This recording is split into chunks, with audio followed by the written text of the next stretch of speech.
Pay স্কেলের grade নির্ধারণ। Pay স্কেলের সর্বোচ্চ এবং সর্বনিম্ন বেতন, পেনশন ও চিকিৎসা ভাতা চূড়ান্ত। প্রিয় দর্শক, পে স্কেল নিয়ে আজকে দৈনিক যুগান্তর পত্রিকায় প্রকাশিত হয়েছে একটি বিশেষ প্রতিবেদন। এই ভিডিওটিতে থাকছে এই প্রতিবেদনের বিস্তারিত, তাই এই ভিডিওটি শেষ পর্যন্ত দেখুন।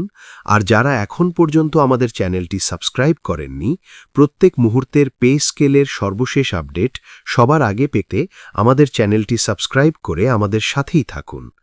পে স্কেল নিয়ে আপনার মতামত বা পরামর্শ অবশ্যই কমেন্ট করে জানাবেন, যা পে স্কেল বাস্তবায়নে অত্যন্ত গুরুত্বপূর্ণ ভূমিকা পালন করবে। এবার বিস্তারিত। সরকারি চাকরিজীবীদের বহুল প্রতীক্ষিত নবম জাতীয় পে স্কেল নিয়ে বড় সিদ্ধান্ত নিয়েছে পে কমিশন।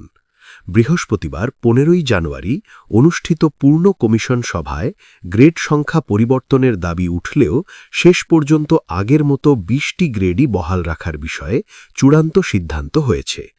তবে সর্বনিম্ন ও সর্বোচ্চ বেতনের হার নির্ধারণ নিয়ে রশি টানাটানির কারণে পুরো কাঠামো এখনও ঝুলে আছে। এর মধ্যেই খণ্ডকালীন এক সদস্যের পদত্যাগের কমিশনের ভেতরে অস্থিরতা প্রকাশ্য হয়ে উঠেছে। পে কমিশন সূত্রে জানা গেছে, গ্রেড সংখ্যা কমিয়ে আনা বা পুনর্গঠনের প্রস্তাব থাকলেও প্রশাসনিক জটিলতা এড়াতে বর্তমান 20টি গ্রেডই রাখার সুপারিশ করতে যাচ্ছে কমিশন।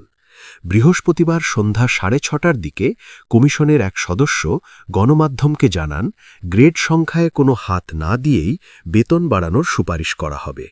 এদিনের সভায় বেতন কাঠামোর পাশাপাশি পেনশন ও চিকিৎসা ভাতাসহ বিভিন্ন ভাতার বিষয়ে আলোচনা হলেও মূল বাধা হয়ে দাঁড়িয়েছে সর্বনিম্ন ও সর্বোচ্চ বেতন।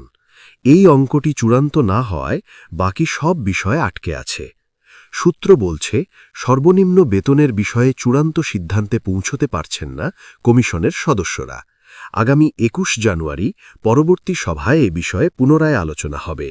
এর আগে কমিশনের চেয়ারম্যান জাকির আহমেদ খান অন্তর্বর্তী সরকারের শীর্ষ পর্যায়ের সঙ্গে কথা বলে সর্বনিম্ন বেতন কত হবে তার একটি সবুজ সংকেত নিতে পারেন।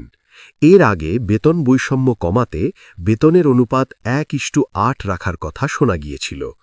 কমিশনের এই গুরুত্বপূর্ণ সন্ধিক্ষণে বৃহস্পতিবার পদত্যাগ করেছেন খণ্ডকালীন সদস্য এবং ঢাকা বিশ্ববিদ্যালয়ের অ্যাকাউন্টিং বিভাগের চেয়ারম্যান প্রফেসর মোহাম্মদ মাকসুদুর রহমান সরকার।